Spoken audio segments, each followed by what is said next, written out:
Hey everybody, welcome back to Kelly's Homemade Kitchen. And I know it's been a long time since I've made a video. I've been so busy this summer with the farmers markets and festivals and fairs and all.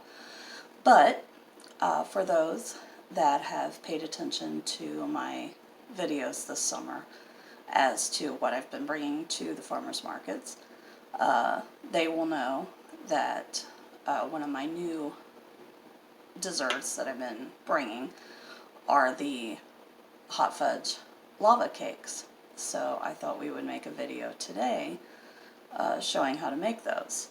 And this all began about two and a half months ago. I stopped by this garage sale near my house, and the lady had a lot of baking things that she was selling, including a set of miniature butt pans. There was 4 of these for like $1. I mean, you know, so of course I jumped on it and bought those. So what I've been doing is making these hot fudge lava cakes with these. Naturally, as you should be able to easily picture, of course, when I pour the batter into this miniature butt pan, I have this hollow tube in the middle, so when the cakes come out of the oven, as you'll see later in the video, and I loosen it and dump it out, I've got this hollow tube through the cake that I've been filling with heated up hot fudge and cherry pie filling. So I've been making these hot fudge / cherry lava cakes, and they've been going over really well. So I thought this would be a good time to show you folks how to make those. So let's get going on that. And if you watched my pineapple upside down cake several videos back, you'll know that I, for once, because normally I make things from scratch, but Duncan Hines has a very good line of what they're calling their signature line. This particular one is what's called a perfectly moist Swiss chocolate. If you watched my pineapple upside down cake video a few videos back, you'll know that I use Duncan Hines's signature series pineapple cake, and it's very moist. It's just as good as making it homemade, as is this. So, you know, if it weren't, I wouldn't do it. So, and if you have been keeping up with me, you'll know that I was fortunate enough this summer to purchase a $700 piece of equipment for $30. And it came with all the attachments, even an extra mixing bowl. I mean, I never thought I'd be so fortunate as to get an actual KitchenAid stand mixer, let alone with all the attachments, which, like I said, ends up running a person $700. I got the whole thing with everything with it for $30, and I still feel like the luckiest person in the world. So let's go ahead and get going on this. As I said, we are using the Duncan Hines signature perfectly moist Swiss chocolate cake mix for this. And as with all cake mixes, it only calls for a cup of water, 2/3 cup of oil, I use canola oil, and 3 eggs. And one of the neatest things about this KitchenAid mixer is how quiet it is. You know, unlike the hand mixer and some of my earlier videos, where when I would have to mix something for a few seconds, that's all you could hear. You're about to see how quiet this is. And just like any other cake recipe, for the first 30 seconds you want to mix it slowly, you know, on low speed for 30 seconds. And then after that on high speed for 2 minutes. I'm guessing you can hear this mixing at the moment. I'll move this so you can see.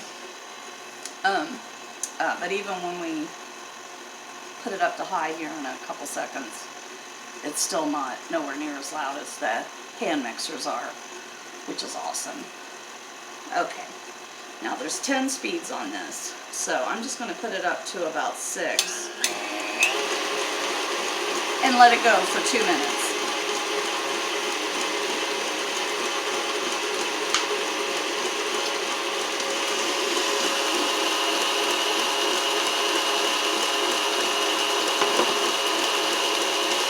I assume you can hear me. I hope you can. In the meantime, while that's mixing on the high speed, I'm just going to put some Pam inside all of these little miniature bundt pans. And you want to spray them really good so that the cakes come out really easily when they're full.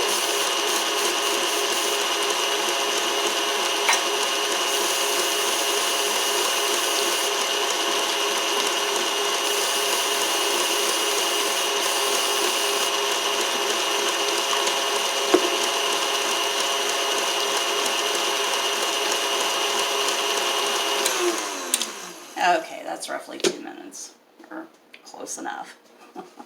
Let me get a spatula here. What I've been doing as I've been making these lava cakes is I've been pouring the batter, and it usually takes at least 1.5 of these. I've been pouring the batter into a measuring cup. Before doing so, though, I spray the inside of it really good with Pam, as well as down the front of it, because of course the way it will drip, and then pouring it into the pans. It would probably be a good idea to get the oven set for the temperature it needs to be at. I should have already done that, but you know, if I've ever made a video that I didn't have at least one mistake in, it was a miracle. So I'm going to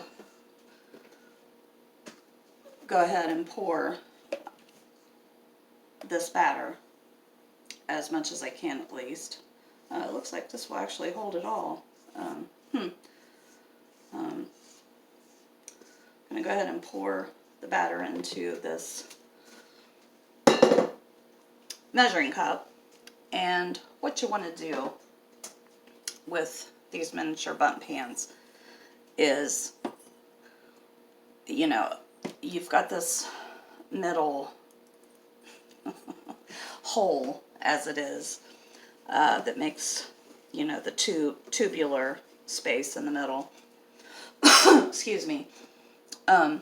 You know, obviously you don't want to pour it down into that. But if you can see what I'm doing here, just go around this tube and fill it about halfway full, the actual pan, because it will rise, of course, and just do the same with the others.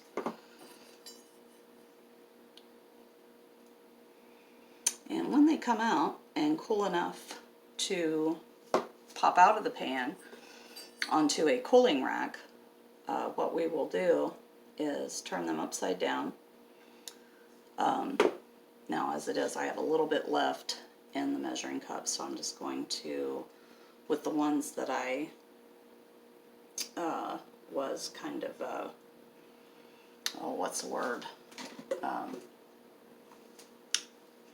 Lenient with, I've added a little more too, but you don't want to get more than a little above half full on these, because they'll rise so much that they'll come out over the edges and you may have to do some trimming, which is okay. I mean, you can do that. It's not really a big deal. But that's literally all there is. to these, I'm going to, once my oven heats up enough here, I'm going to pop these in the oven, let them bake for about 20-25 minutes. Considering they're baked in these smaller pans, you know, we don't, it's not necessary for them to bake 35 to 40 minutes as it would be in a full-size cake pan. So, as I said, as soon as my oven heats up here, I'm going to pop these in, bake them for 22 to 24 minutes, and pull them out, set them on a cooling rack for 5 to 10 minutes, and at that point they'll be loose enough that I can take a butter knife and go around the edges of the entire pan, plus the edges around the inner tube, hollow tube that it has, and dump it out upside down and let it cool the rest of the way. At that point, I will be back with a part 2, and we'll show you the rest of the recipe as to putting the cherries and hot fudge in that empty tube, as well as on the cake itself. So I'll be back in, about 40 minutes, and we'll finish this recipe.